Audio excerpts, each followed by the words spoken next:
এই ভ্রাতৃত্ব শুধু জাকসু কেন্দ্রিক নয়, আপনারা দেখবেন যে জাহাঙ্গীরনগর আপনারা যেখানেই যাবি পাবি, একটা কথা আছে।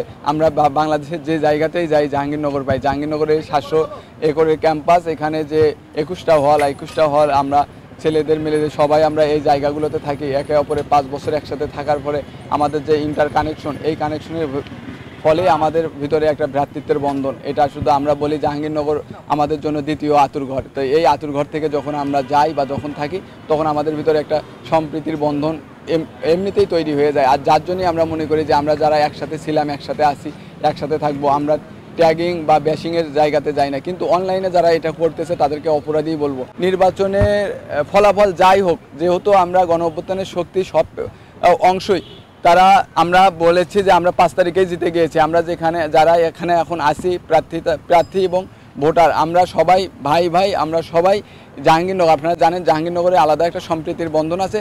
নির্বাচনে যে পক্ষই আসুক, তাদের মূল উদ্দেশ্যই হবে শিক্ষার্থীদের সাথে কাজ করা। আমরা তাদেরকে স্বাগত জানাবো। আমরা আশা করছি যে আমরা ছাত্রদের ম্যান্ডেট নিয়ে জাকসুতে আসতে পারবো, শিক্ষার্থীদের সাথে কাজ করতে পারবো। সেক্ষেত্রে আমরা প্রথম থেকেই বলেছি যে আমাদের অনেক বেশি সংকটের জায়গা আছে। প্রশাসন সেগুলো চাইলে শিথিল করতে পারত, এবং সেইগুলো সংকটগুলো যদি শিথিল করতো তাহলে আমাদের নির্বাচনী প্রচারণার বা আমাদের যে নির্বাচনী আমেজটা আমরা আরও বেশি করে দৃশ্যমান হতো। যদিও শিক্ষার্থীদের মাঝে গোপনে স্রোতের মতো বয়ে যাচ্ছে নির্বাচনের একটা প্রবাহ, তারপরেও আমরা দৃশ্যমানভাবে সেটা অনেকেই হয়তো লক্ষ্য করতে পারছি না। কারণ প্রশাসনের যে ধরা বাধা নিয়মের ভিতরে আমরা আবদ্ধ, সেখানে সভা সমাবেশ অথবা মিছিল মিটিং কোনো কিছুই করার সুযোগ নেই। আমরা নামে মাত্র শিক্ষার্থীদের কাছে খুবই কম সংখ্যক, আমরা 25 জনের বেশি একত্রিত হতে পারছি না।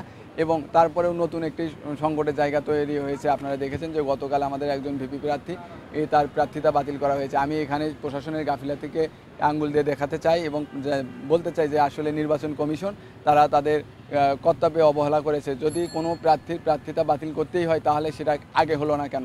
একদম নির্বাচনের শেষে এসে কেন হলো? একজন প্রার্থীর শারীরিক এবং মানসিক যে অবস্থা, সেই অবস্থা আমাদের অন্য প্রার্থীদেরকেও আসলে ভাবায়। আসলে আমরা শেষ মুহূর্তে এসে এরকম একটা অপ্রীতিকর অবস্থা করতে চাইনি। তারপরেও আমরা চাই যে, আমরা দেখেছি যে গত 2-3 দিন খুব বেশি বহিরাগত তৎপরতা ছিল ক্যাম্পাসে, আজকে তুলনামূলক কম। আমরা মনে করি যে প্রশাসন একদম 11 তারিখের আগে এই বিষয়টার দিকে খেয়াল রাখবে। এবং আমরা সেই সাথে এটাও বলতে চাই যে ছাত্রদলের প্যানেল বা ছাত্রদলের মনোনীত ভিপি প্রার্থী হিসেবে যখন আমরা আমাদের প্রচারণার কাজ আজকে 8ম দিন 9ম দিনের মতো আমরা প্রচারণার কাজে করতেছি। আপনারা জানেন আমাদের বিভাগগুলোতে এখনও ক্লাস পরীক্ষা চলমান। শিক্ষার্থীরা ক্লাস করাতে ব্যস্ত। আমরা যার জন্য শিক্ষার্থীদের ক্লাসরুমে গিয়ে তাদের সাথে কথা বলছি, তাদের ভোটের ব্যাপারে উৎসাহিত করছি যাতে তারা ভোট দিতে আসে এবং তাদের গণতান্ত্রিক প্রক্রিয়ার সাথে যুক্ত থাকে। এছাড়াও আমরা জানি পুরো ক্যাম্পাস আবাসিক বিশ্ববিদ্যালয় আবাসিক, এবং সব শিক্ষার্থী এই হলে অবস্থান করে। এই হলে অবস্থান করার জন্য আমরা কোনো না কোনোভাবে কারোর সাথে যুক্ত। আমরা হলে যাচ্ছি, রুমে যাচ্ছি, শিক্ষার্থীদের সাথে কথা বলছি, একসাথে চা কফি খাচ্ছি, মুড়ি খাচ্ছি। ছাত্র দলের প্যানেলকেই কেন বেছে নেবে বা অভ্যুত্থানে আমার ভূমিকায় কি? আপনারা দেখবেন যে বর্তমান রাজনীতি আসলে হয়ে গেছে ফুটেজের রাজনীতি বা ছবির রাজনীতি। আপনারা যদি দেখতে পারেন যে আমি এখন পর্যন্ত ছাত্র দলের মনোনীত ভিপি হিসেবে আমি খুব বেশি ক্যামেরার সামনে আসি না।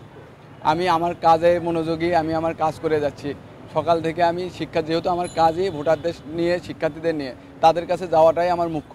আর গণ অভ্যুত্থানে আমি কি করেছি বা আমি কোথায় ছিলাম, কিভাবে ছিলাম, আপনারা যদি যাকে এই ক্যাম্পাসের যে প্রার্থী, যে ব্যক্তি, যে শিক্ষককে মনে হবে সে গণ অভ্যুত্থানের সামনের সারিতে ছিল, তাকে জিজ্ঞেস করে নেবেন যে সাদিক ভাই কোথায় ছিল, আপনারা আন্দোলনে তাকে পেয়েছি কিনা, তার ভূমিকা কী ছিল, সে কিভাবে লড়েছে এবং কোথায় লড়েছে। এবং আমরা জানি যে ছাত্রদলের তখনও কিন্তু আমাদের বড় ভাইরা ছিল, সিনিয়ররা ছিল। যে সময় সাধারণ শিক্ষার্থীরা হল ভ্যাকেন্ট দেওয়ার পরে বাইরে চলে গেছে, সেই সময়টাতে আমরা কীভাবে ছিলাম, ছাত্রদল কীভাবে সংগঠিত ছিল, কোথায় আমরা আন্দোলন করেছি, কোন জায়গাগুলোতে, কোন শিক্ষকদের সাথে, আমি মনে হয় আপনাদের উত্তরটা বোঝাতে পেরেছি।